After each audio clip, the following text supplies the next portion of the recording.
Hello' দোস্ত, আজিৰ ভিডিঅ'টোত যিখন দেশৰ বিষয়ে আপোনালোকক ক'বলৈ লৈছোঁ সেই দেশখনৰ নাম হৈছে থাইলেণ্ড। থাইলেণ্ড য'ত বগা হাতী পোৱা যায়, যাক ধুনীয়া সুন্দৰী দেশ বুলি কোৱা হয়। থাইলেণ্ড দক্ষিণ পূব এছিয়াৰ এখন সুন্দৰ দেশ। থাইলেণ্ডৰ মুদ্ৰাক বাট বুলি কোৱা হয়, যাৰ ভাৰতীয় মুদ্ৰাৰ তুলনাত 2.40 টকা। থাইলেণ্ডৰ বিষয়ে জনাসকলে থাইলেণ্ডৰ নাম শুনিলে নাইট ক্লাব, পাৰ্টি, বিচ আৰু ধুনীয়া থাইলেণ্ডৰ ছোৱালীলৈ মনত পৰে, য'ত কেতিয়াও ৰাস্তাৰ পৰা ভিৰ কম দেখিবলৈ পোৱা নাযায়, য'ত জীৱনটো যেন শেষ নহ'ব, এনেকুৱা এখন সুন্দৰ ঠাই হ'ল থাইলেণ্ড। থাইলেণ্ড থাই মাছাজ আৰু নাইট ক্লাব পাৰ্টিৰ কাৰণে বিশ্ববিখ্যাত, যি বিশ্বৰ সকলোতকৈ বেছি পৰ্যটক অহা দেশৰ ভিতৰত এখন। ইয়াৰ কাৰণ হৈছে থাইলেণ্ডৰ ৰাজধানী বেংকক। বেংককত থকা নানা প্লাজা টুৰিষ্টৰ বহুত ভাল পোৱা ঠাইৰ ভিতৰত এখন, যিহেতু এইখন হ'ল দেশ ব্যৱসায়ৰ লগত জড়িত এখন ঠাই আৰু ইয়াক চাগে এছিয়াৰ সকলোতকৈ ডাঙৰ দেশ ব্যৱসায় ঠাই বুলি ক'লেও ভুল নহ'ব।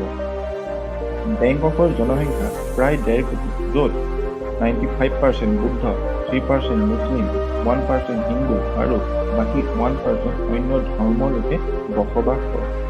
10জন ঠাইবাসীৰ ভিতৰত এজনে বেংককত থকাটো ভাল পায়, কাৰণ বেংকক হয়ে এনেকুৱা যি সকলোকে আকৰ্ষিত কৰে।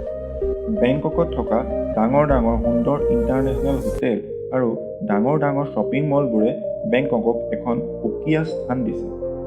বেংককৰ আচল নামটো বিশ্বৰ সকলোতকৈ দীঘল নাম।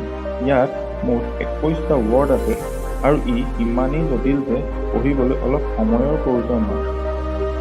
যেনেকৈ ভাৰতত মাৰ্চ মাহত ৰঙৰ উৎসৱ হোলী চেলিব্ৰেট কৰা হয়, ঠিক তেনেকৈ থাইলেণ্ডতো এপ্ৰিল মাহত ৱাটাৰ ফেষ্টিভেল চেলিব্ৰেট কৰা হয়। এইটো ফেষ্টিভেল 3 দিনৰ কাৰণে থাকে আৰু ইয়াক এপ্ৰিল মাহত চেলিব্ৰেট কৰা হয়।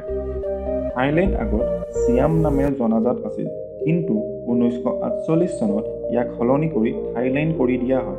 থাইলেণ্ডৰ অৰ্থ হ'ল ফ্ৰীলেণ্ড, অৰ্থাৎ মুক্ত ভূমি।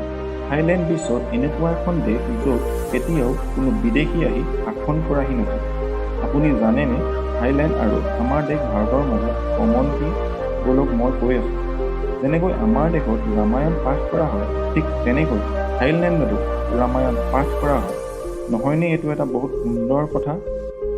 আচলতে থাইলেণ্ডৰ ৰাষ্ট্ৰীয় গ্ৰন্থখনৰ নাম হৈছে ৰামকীয়, যি ৰামায়ণৰে থাই সংস্কৰণ হয়। যিহেতু থাইলেণ্ড বৌদ্ধ প্ৰধান দেশ আৰু ই বৌদ্ধ ধৰ্মৰ মন্দিৰবোৰৰ কাৰণে বিশ্ববিখ্যাত, তথাপিও ইয়াত আজিও ভগৱান ৰাম আৰু ভগৱান বিষ্ণুৰ পূজা কৰা হয়। ইয়াত 40,000তকৈও অধিক মন্দিৰ দেখিবলৈ পোৱা যায়।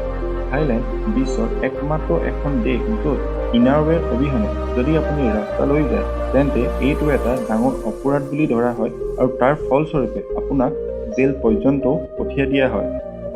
কিন্তু আপোনাৰ মনত চাগে প্ৰশ্ন হৈছে, পুলিচে এইটো কথা গম পায় কেনেকৈ? আচলতে থাইলেণ্ডৰ ৰাস্তাত স্কেনাৰ লগোৱা থাকে আৰু যি এইটো ধৰাই পেলায়। কি যে আচৰিত এই দেশ! কোনোবা যদি থাইলেণ্ডত ফুৰিব যায় আৰু থাইলেণ্ডৰ সুন্দৰ ঠাইবোৰ এবাৰ নাযায়, এইটো কেনেকৈ হ'ব? থাইলেণ্ডত আপুনি দেখিবলৈ পাব চিয়াং মাই নাইট বজাৰ, ইৰাৱান নেশ্যনেল পাৰ্ক, ফ্লোটিং মাৰ্কেট, খাও লেক, খাও য়াই নেশ্যনেল পাৰ্ক, কোহ চেং, কোহ উট, কোহ লাইফ, কোহ টাও আদিৰ দৰে সুন্দৰ হলিডে ডেষ্টিনেশ্যন। আপুনি যদি আপোনাৰ গাৰ্লফ্ৰেণ্ড বা আপোনাৰ ৱাইফৰ লগত হলিডে এনজয় কৰিব বিচাৰে, তেন্তে পাটায়া বিচৰ নিচিনা চাগে সুন্দৰ জেগা আপোনাক থাইলেণ্ডত নোলাব।